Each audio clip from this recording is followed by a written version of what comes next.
They told you the first president of the United States was George Washington. They carved his face into stone. They printed his portrait on currency. They wrapped his image in myth and called it destiny. From elementary school classrooms to marble monuments in the Capitol, the story was simple, polished, and final. America began under Washington. But what if that story was not the whole truth? What if the very foundation of American leadership was built on a quiet erasure?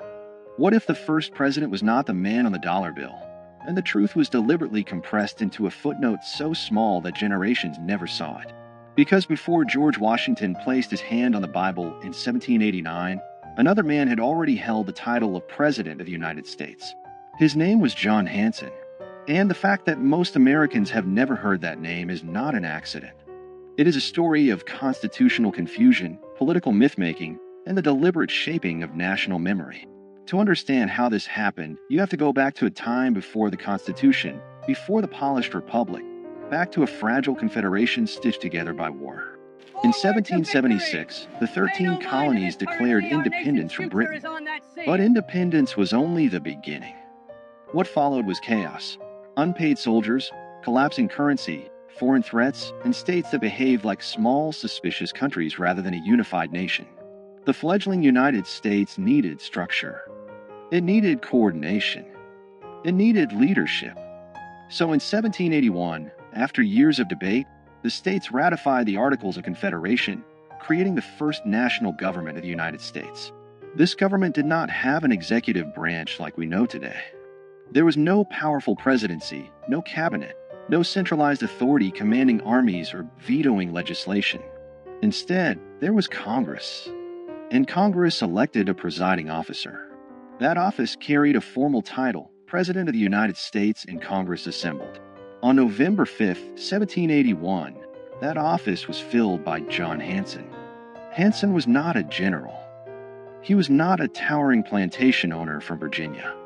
He was a merchant and statesman from Maryland. But when Congress selected him as its presiding officer, he became by title President of the United States. This was not symbolic.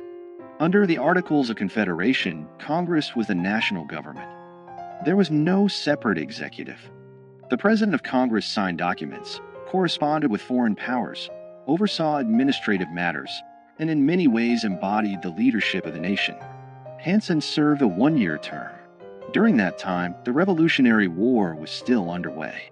He dealt with financial instability, troop demobilization, and diplomatic recognition. He presided over Congress as it accepted the British surrender at Yorktown's aftermath and navigated the fragile early sovereignty of the new republic. And yet his name is rarely mentioned outside specialized historical discussions. Why? Because after the war ended and the weaknesses of the Articles of Confederation became undeniable, a new document was drafted, the Constitution of 1787. This Constitution created a radically different office, a singular executive with defined powers, independent authority, and national visibility. It created what Americans now recognize as the presidency. In 1789, George Washington was elected under this new constitutional framework. He was not the first man to hold the title President of the United States, but he was the first president under the Constitution. That distinction matters. But over time, nuance was erased. The founders themselves understood the difference. They did not consider the presidency under the Articles equivalent to the executive created in 1787. The earlier office was primarily procedural, a presiding officer chosen by Congress, not a nationally elected executive. Yet as American mythology grew, complexity became inconvenient. A nation prefers clean origin stories. Washington became the first president, not because no one held the title before him, but because the new constitutional order redefined what the presidency meant. The old office faded into obscurity, but obscurity is not the same as non-existence. John Hanson was not alone. Before Washington, several men served as president of Congress under the Articles of Confederation, including Peyton Randolph, Henry Laurens, John Jay, and others. Hanson's distinction lies in being the first to serve a full one-year term after the Articles were fully ratified by all 13 states.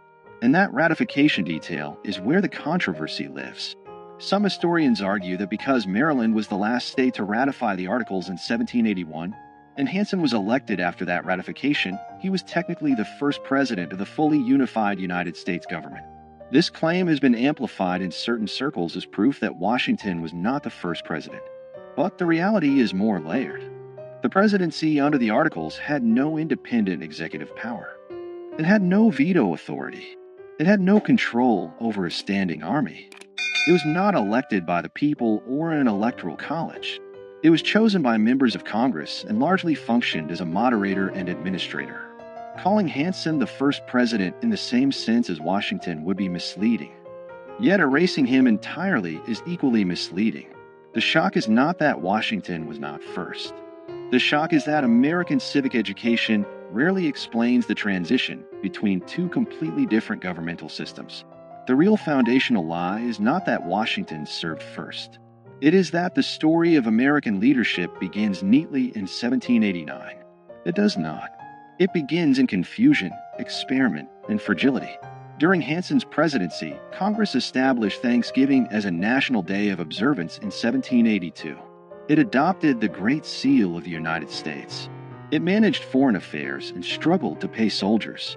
It dealt with mutinies and financial crisis. These were not ceremonial tasks. They were existential. Yet when the Constitution replaced the Articles, the previous system was treated almost like a draft that never counted. The national memory pivoted hard toward the stronger executive model, and the earlier presidents of Congress became historical footnotes. Why would a nation simplify its own origin? Because power shapes narrative. The Constitution was framed as a corrective to weakness. Federalists argued that the Articles created a government too feeble to survive. By elevating Washington as the first president, the new system symbolically reset the clock.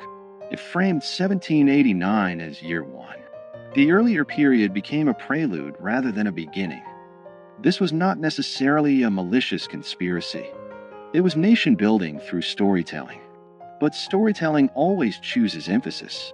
And when emphasis becomes repetition, repetition becomes truth. Over time, monuments, textbooks, and civic rituals reinforce the narrative. Washington was father of his country. He set precedents. He defined the executive branch. He stepped down voluntarily, shaping democratic norms. All of that is true. But what disappeared in the retelling was a messy prologue. The presidency did not emerge fully formed. It evolved. Under the Articles of Confederation, the central government had no power to tax. It could not compel states to provide troops or funds. Economic instability led to unrest like Shays' Rebellion in 1786–87. These crises exposed structural weaknesses. The Constitutional Convention of 1787 was not simply an upgrade, it was a reinvention. The executive office created in Article 2 of the Constitution bore little resemblance to the presiding officer of Congress under the Articles. Washington's presidency represented a new experiment entirely. But here is where document shock enters the story. The Articles of Confederation explicitly used the title President of the United States in Congress assembled. That phrase is preserved in historical records. It is not folklore. It is written law. That means technically that someone held the title before Washington. The shock is not fabricated. It is documented. The question is not whether Hanson held the title. He did. The question is whether holding that title made him equivalent to the constitutional presidency Americans celebrate. It did not. But the refusal to explain that difference clearly has fueled decades of confusion, and in some cases, deliberate myth-making. In the 20th century, certain advocacy groups and state historians promoted Hanson as the real first president, sometimes to elevate regional pride or challenge federal narratives. Statues were erected. Claims were printed in pamphlets. The nuance disappeared again, this time in the opposite direction. History swung from erasure to exaggeration. The truth lives in the middle. Washington was the first president under the United States Constitution. Hanson was the first president of Congress after full ratification of the Articles of Confederation. Both statements are accurate, but only one made it into national memory. This selective remembering reveals something deeper about American identity. The country prefers strong beginnings. It prefers heroic founders over experimental committees. It prefers marble certainty over procedural evolution. And so the fragile Confederation years are compressed into a blur between 1776 and 1789. That compression has consequences. When citizens believe their institutions sprang into existence fully formed, they misunderstand how governments evolve. They lose sight of how constitutional design responds to crisis. They forget that American democracy was not inevitable. It was negotiated, revised, and sometimes nearly abandoned. John Hanson's obscurity is not a scandal in the sense of conspiracy. It is a symptom of how nations curate memory. But in a broader sense, it does change everything. Because if the first chapter of the presidency has been simplified, what else has been streamlined for comfort? What other transitions have been flattened into clean narratives?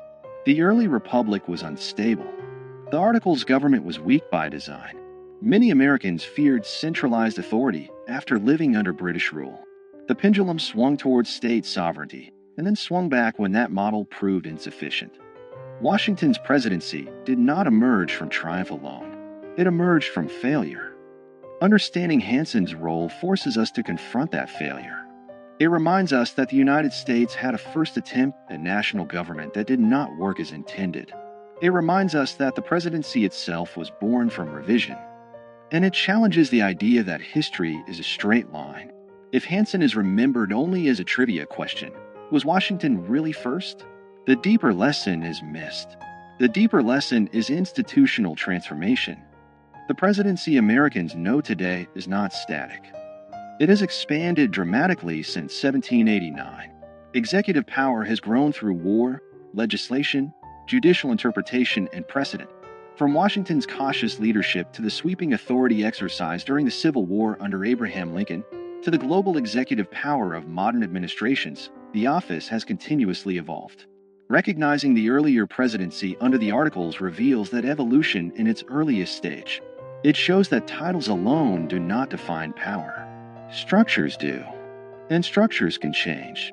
In the end, the accusation embedded in this story is not that America lied about Washington. It is that America simplified itself. It presented a polished origin instead of a complicated birth.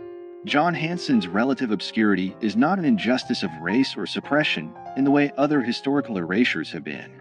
It is a reminder that institutional memory is selective, but selective memory shapes civic understanding.